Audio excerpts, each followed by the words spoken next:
So we just got back from going around the store some more. I know y'all saw at the beginning we kind of did the front of the store, and then in the middle we went around towards the middle of the store, and then at the end we gonna show y'all the comic room at the end of the store. So what we were saying before we left off on that last segment was, this is a black owned establishment, and in St. Louis, it's rare that you see that. Like, it's a lot of people who have come and gone, but the fact that this is a black owned establishment, you opened it up in the middle of the pandemic and it's still going strong. Like, can you talk about the process of going from those stands at the Manhattan Antique Mall to this building here in Florissant? Well, that's the thing. Being a black owned business, you really, and in this business, you don't see a lot of that. It's like trying to find a needle in a haystack or find a dinosaur. It's just very, very rare. So, but it's always something that I wanted to do. And even when I was at the antique mall, I knew that that wasn't just it for me. I knew that I wanted this thing to be bigger because I wanted to have a place to where everybody was accepted.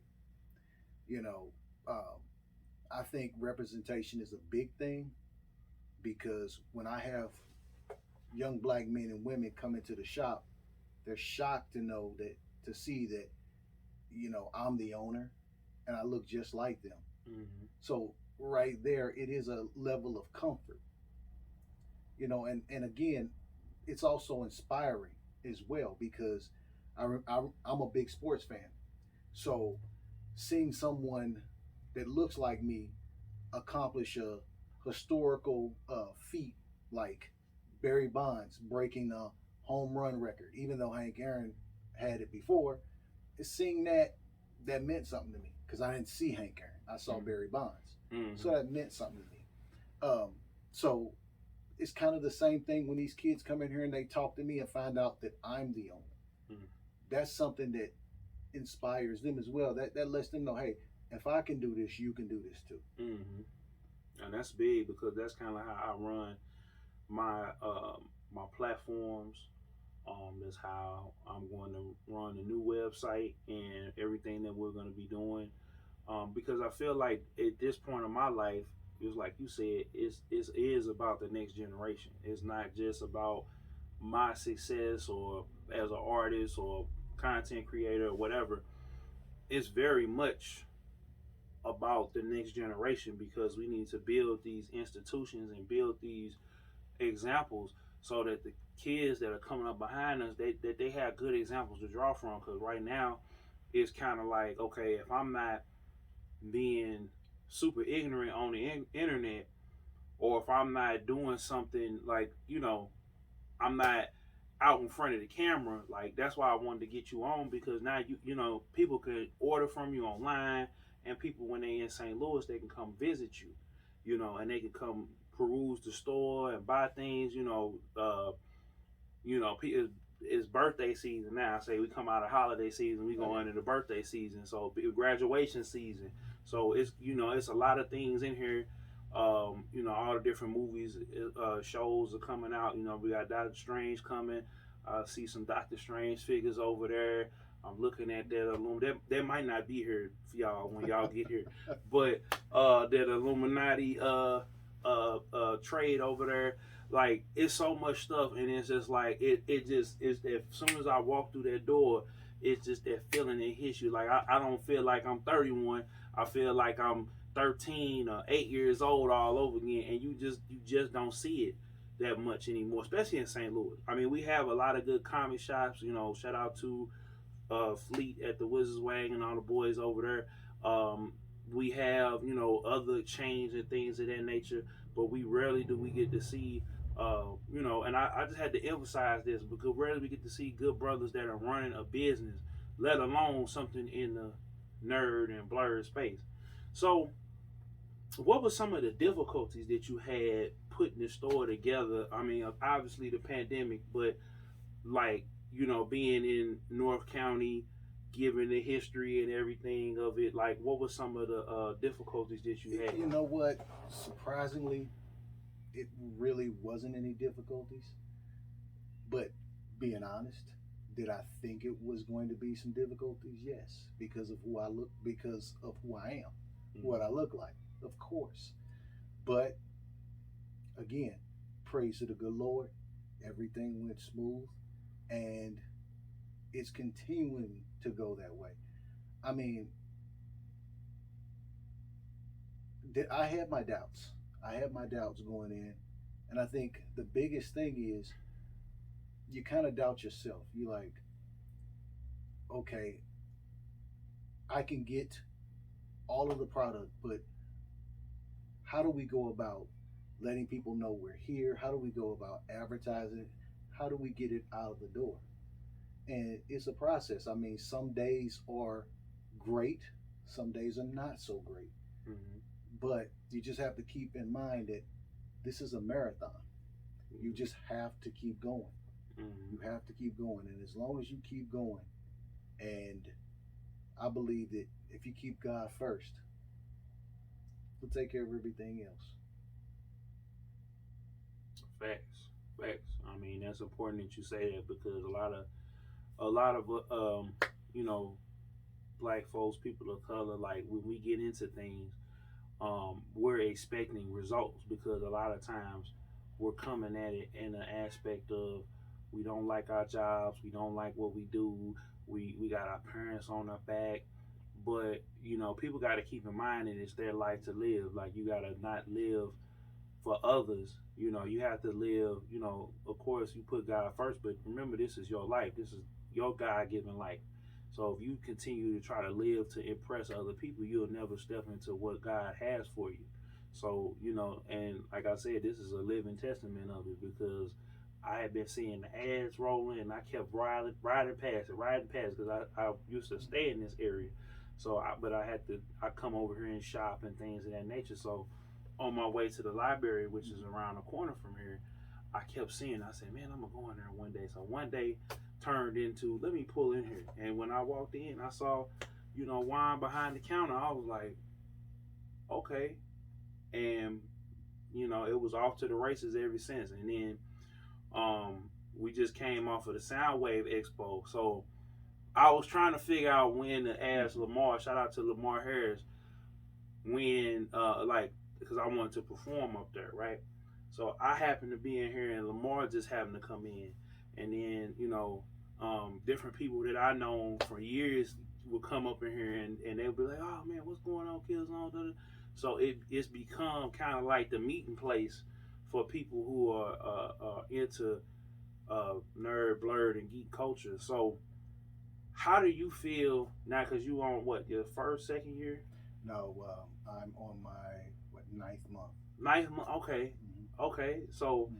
how do you like how what have you had to get used to as far as being a business owner? Like what are the things that you deal with as far as from distributors and manufacturers and everything else like that to get the product from from them into the store? Oh, well, the way my process is, whenever first of all, I deal with everything through my sales reps. I deal with 4 to 5 um, on a regular distributors, and I have personal sales reps through each distributor that I go back and forth with. And usually, if it's something that I carry now, and it's something new from like a Marvel Legend line, they'll call me and let me know, hey, this is getting ready to come out. What do we have a yay or a nay on it? And I kind of decide, and I'm basing it on looking at my sales and what performs. Mm-hmm. I'm not just ordering for the sake of ordering just to fill the store. You have to be strategic. You have to have a budget. Mm-hmm. So you have to look at things based on what's your biggest seller. It's we have a thing in retail, a saying in retail. You want to feed the beast. So I'm going to make sure that again, I'm going to make sure I'm able to get everything that's the highest sellers. Mm-hmm. Mm-hmm. And then you do orders for people who want certain things, right? It depends on what it is. If I'm able to, uh, like again, an example, it's certain things that I may not be able to get, like certain exclusives from Marvel Legends, because Marvel is a huge brand now. Now that they have the movies, I mean, they're everywhere. So, I mean, it may be things that I'll run into, but most basic releases I'll be able to get. Okay. So, And ain't nothing basic about this store, cause like you got then. How are you able to get, like, I've been pretty much to all the comic book shops in the area, and the sheer amount, y'all, of like the graded classic comics that he has, even some of the stuff that comes in, like I have never seen. I'm talking about even over the last 10, 15 years. It's a lot of things that I procured out of this shop that, you know what I'm saying, nobody has had, seen, even thought of. So how do you get those particular comics? Like you got I see the first issue of Submariner over there. You got the first issue of Star Wars, and they're all graded. They're all, official. How do you come across, and where do you come across these comics? it's a good question. Well, a lot of people will actually just come in the store and they'll want to unload their comics. Um, my store is different from a lot of the other stores around, because what they do is they basically have new comics. Mm-hmm. The comics that usually come out on Wednesdays, that they put out on Wednesdays, that's what they carry. I carry strictly back issues. Okay. So people will come in all the time and unload comic books, and I buy maybe a week. I might go through 3 or 4 long boxes of comics, just as people are bringing them in, and we have quite a few that we have back in our stock room that I'm still pushing out to the sales floor.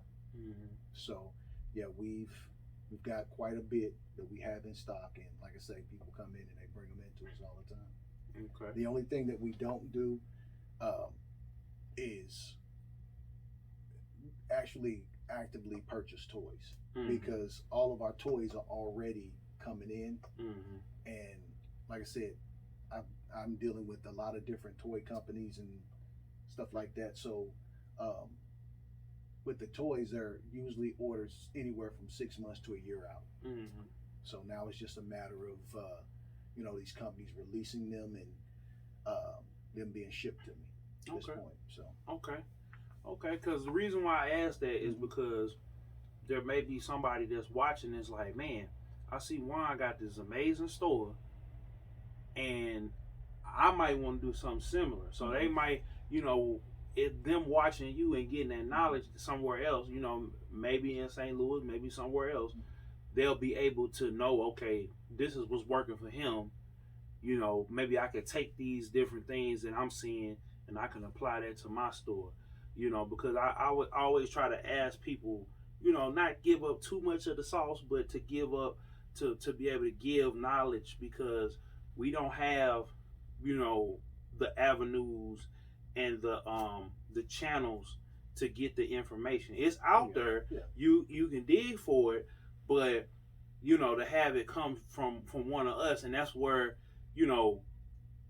trying to be a little PC here, but I'm trying to make sure that we get this point across, that that's what we need to start doing is reaching back. So that's what I try to do, on the interviews, is especially you, because you are like my second or third business owner, black business owner that I had on the show, and I take these interviews very seriously, because outside of the artists and the creatives and the people on here, you guys, I feel like, are the most important, because the small businesses drive us as content creators. And because if I can come get it from you, or if I can go get it from the Wizards Wagon, I don't need to go get it anywhere else, unless it's something like you said. That's a great point. Unless it's something like you said, exclusive, or something that maybe that store maybe worked out a deal and got that. If I might not see it in here, but I try most of the time if it's a comic, if it's a new comic, I'm trying to get it from Wizards Wagon. If it's a toy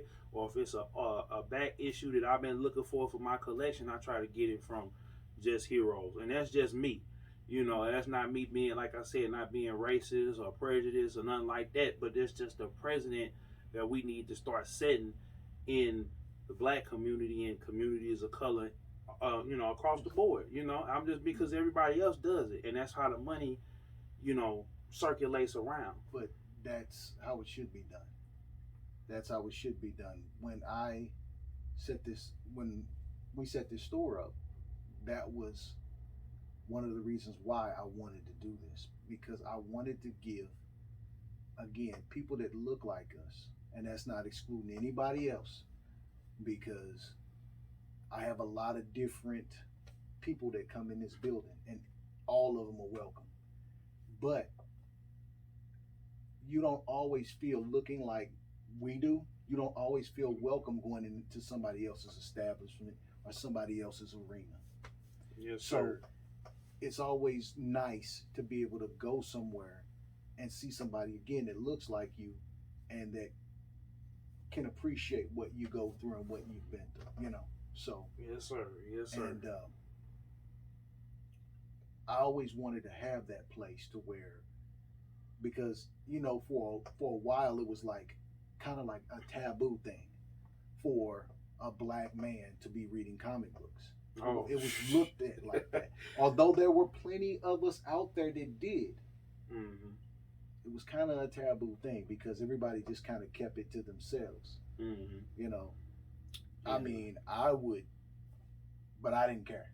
As Mhm. a kid, I honestly didn't care. I mean, it's what I loved. I mean, yeah, people would poke fun at me, Mm-hmm. but it's what I loved. And it's so funny now that it's where it is now that people are just openly, you know, doing it. And Mhm. I get a kick out of it. Oh yeah, I can speak because I was the last generation, you know, coming after you.